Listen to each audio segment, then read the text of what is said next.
All right, so it's been officially 1 month since I've had the iPhone 17 Pro, and I want to do a review, my thoughts, things that I've liked, and a couple things that I haven't liked about it, and just honest review for you guys, so that if you are looking to buy one, that you will be able to make the right decision. And at the end of the video, I'll give you guys an honest review / feedback on if you should buy it yourself. So first, I want to talk about the design of the iPhone 17 Pro. Now, this is a lot different compared to the other iPhones that we've had in the previous years. Since the iPhone X, basically, we've seen this similar design where we've had the Face ID with the notch. Now we have the pill, the dynamic island, as they say. And we've seen it evolve each year. Basically, from the iPhone 12 to the iPhone 16, it's been the exact same design, but they've made very small changes. The cameras have gotten slightly bigger. Obviously, like, battery has gotten better, but design wise, except for the dynamic island and the camera's getting a little bit bigger, there really hasn't been that big of a change. And so with the 17 Pro coming out, we have the new visor look, very similar to the Google Pixel, where you got this big visor up front. The cameras are a little bit bigger, and it's an aluminum frame. It's an all-body aluminum frame. So instead of the titanium for the Pros, it's now aluminum, which is a big difference compared to other phones, but it's actually the same weight compared to other phones. So if you're looking for that premium feel, it's the same weight as the other phones. Now, there has been rumors with the color coming off, especially the yellow with the pink, or even just rumors that it's coming off. Now, these are true. It does take some serious chemicals to get it off. With the aluminum back, since it has the plateau, the corners are very sharp, and so now you have to be careful. Make sure you slap a case on if you're worried about this happening. But if you scratch or chip, you can easily take off the paint if it's on the corner, just because how anodizing works. It's really hard to get it on those corners. So that's one flaw with this phone, is the plateau. Do not scratch it or chip it, because if you do, the likelihood of it chipping is higher. Although anodized aluminum is hard to scratch, when it is in a weak spot like a corner, it is easier to chip. So just be careful, slap a case on. Right now I'm just rocking one off Amazon. But overall, I do like the design. You have this glass cutout on the back of the phone, where obviously it's for the MagSafe and for the battery charging. And so I like it, but when you have a case on it, you can't really tell. I mean, most people throw a case on anyway. So D-Brand, if you're looking for a sponsor, hit me up. But honestly, the design's very good. One thing I did notice is the bezels are really small. So each year they've been trying to shrink the bezels, and they've done a really good job. The bezels are really small. That's the build. Now, with the notches getting small, I want to transition that into the display. The display has been really nice. And one thing I've noticed coming from the 13 Pro is the screen is a lot brighter. With me coming from the 13 Pro, the display's been awesome. One thing I have noticed is, first, is the bezels being smaller. But second is the max brightness. The 17 Pro is rocking 13,000 nits peak max brightness. Especially if you're coming from outdoors, you can tell the difference from an older phone to these phones. The brightness is there. Apple's done a really good job of upgrading that. 3,000 nits has been perfect. I haven't had any problems in the sunlight.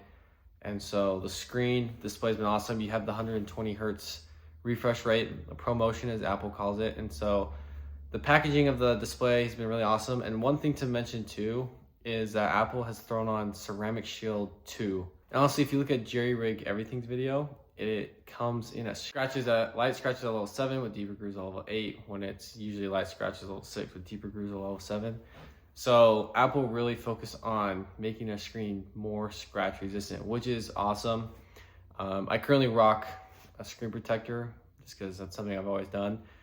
But if I were to rock a caseless phone and no screen protector, I wouldn't worry too much about the screen. Obviously, glass is glass and glass breaks. So throw a screen protector on there and throw a case on there if you want to protect the longevity of it. But overall, the build has been awesome. The screen's been awesome. Okay, so the next thing I want to talk about is battery. Now, coming from the 13 Pro, I was around low 3000, mid 2000s milliamp hour battery life in the 13 Pro. And after having it for 2.5 years, that drops dramatically. And so this is the biggest thing I've noticed is the screen on time and my battery percentage throughout the day. A lot of times I will go throughout the day and I'll end around 50 to 40%, and I'm using it 4 to 5 hours a day.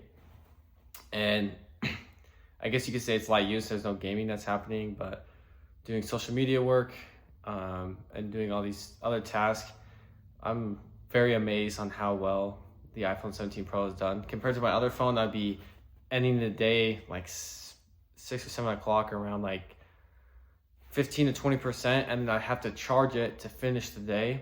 So now I can go through a whole day, be at 50%, not even charge it when I sleep, wake up around 45%, and I could use it till lunch, and I'd be at like, I don't know, 20%, and then I can charge it. So Apple did a really good job with their battery this year. It's been awesome. Something I've noticed probably the most, and something I have to give them applause to because it's been awesome. You get a little bit bigger battery with the Max, but the 17 Pro has been super awesome. Like, you have to try and kill this phone if you're using it in a day to kill the battery, but overall it's been great. Battery's been awesome. Next is the performance of the phone. So the 17 Pro is rocking the new A19 Pro chip. Now this is just a slight bump from last year's model, and honestly, from the 13 to even just the 17 Pro, I haven't necessarily noticed a huge difference. Now, at the beginning, I did notice like absolute load a little bit faster, small things here and there, but once you get used to it, an iPhone's an iPhone.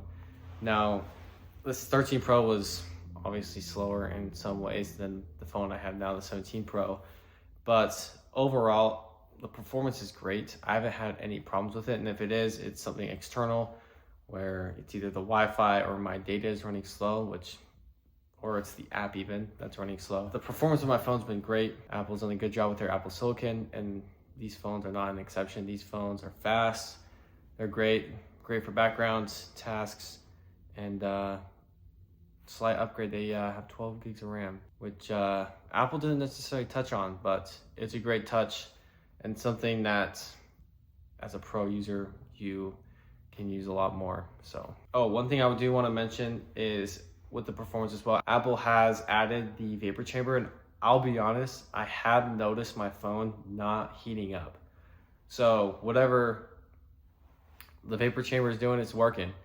Obviously I don't do super heavy use, but compared to my 13 Pro, sometimes it would heat up when you're on it for a certain amount of time, and I have not had any problem with heat at all with this phone, so it's been great. Now, the cameras are one of the bigger upgrades I feel like Apple has done with these 17 Pros. And the performance of cameras I feel like has gotten an increase as well. So I came from the 13 Pro and that was rocking 12 megapixel cameras. These phones are rocking 48 megapixel cameras, and every single camera from the main, telephoto, ultra wide, they're all rocking a 48 megapixel sensor, which is super nice and can help with these better quality pictures. And I just made a video the other day talking about some myths about the iPhone. Now, megapixels do help with the camera, but they don't tell the full story. Obviously, software and other things take a big role, especially these phones. A lot of these pictures it's taking is a lot of the software backend helping it. But the cameras have been awesome, and I will show some pictures of some things that I've taken with this camera. I also made a short talking about the zoom video, and it's been great. One thing I've noticed is it really captures your photos very well. They're clear. Low light's pretty good as well. Obviously probably Apple's best, which it should be, being Apple's newest phone. But every single picture I take, I'm amazed by. And one thing they did add, which I do love, is they added an 18 megapixel front camera. So the sensor is bigger here to where they can take a horizontal and now landscape with the front camera. And this is super awesome. So when you're taking a family picture, you can just hit the button and it'll put it in landscape mode, and you can take a picture in landscape, so you don't have to turn your phone around, which is super nice. A feature that I don't use every day, but that it's there. I do love it, and I do use it when the opportunity presents itself. Of course, Apple's video is there. It's being filmed right now, this video on it, and I love it. I will say all my videos have been pretty consistent. My photos have been pretty consistent, and there hasn't really been a time where I've thought, these photos suck. They're all awesome, as they should be in 2025. And one thing that's cool is you can have Pro RAW, where you're able to take these 4K videos where it just pulls in a whole bunch of data, simply put. You can do that with photo and video. So if you're looking to get more professional video or pictures, you can do that on these phones for a lot lower budget than you would having to buy a professional camera. So that is a nice touch, and that's something that they did add in the 13 Pro, but now you can do both photo and video now, which is super awesome. So the cameras, 10 out of 10. Okay, so before I talk about if you should upgrade, I do want to say some of the things that surprised me all in all when I got this phone and since I've been using it. And it would be the cameras, the battery, and the screen have all been super awesome. Honestly, the build at the beginning too, the build feels nice. Like, it's just nice, smooth. It feels good in your hands. Even when you throw a case on it, if it's a slim case, it feels great. Those are probably the biggest things, like I said earlier. Just all day battery life, at least for me, has been great, ending at 50%. Super bright screen, never really have to worry about squinting or covering your phone in bright light. And just overall build. And now, should you upgrade? Do I recommend the 17 Pro for a daily driver? And the answer is yes. From just all day battery life to amazing cameras you can pull out anytime, it's been awesome. And I would definitely recommend. You can get the iPhone Air for $999, and you could spend $100 more and get way more features. Or if you're looking to get a little bit more budget, the iPhone 17 is good for price range as well. But I do recommend the 17 Pro. It's a great phone. So yeah, and if you want a super deep dive, or you want a video more focused on the camera, throw it down below in the comments and hit the subscribe button. If you want to see more videos like this, and I'll catch you next one. See ya.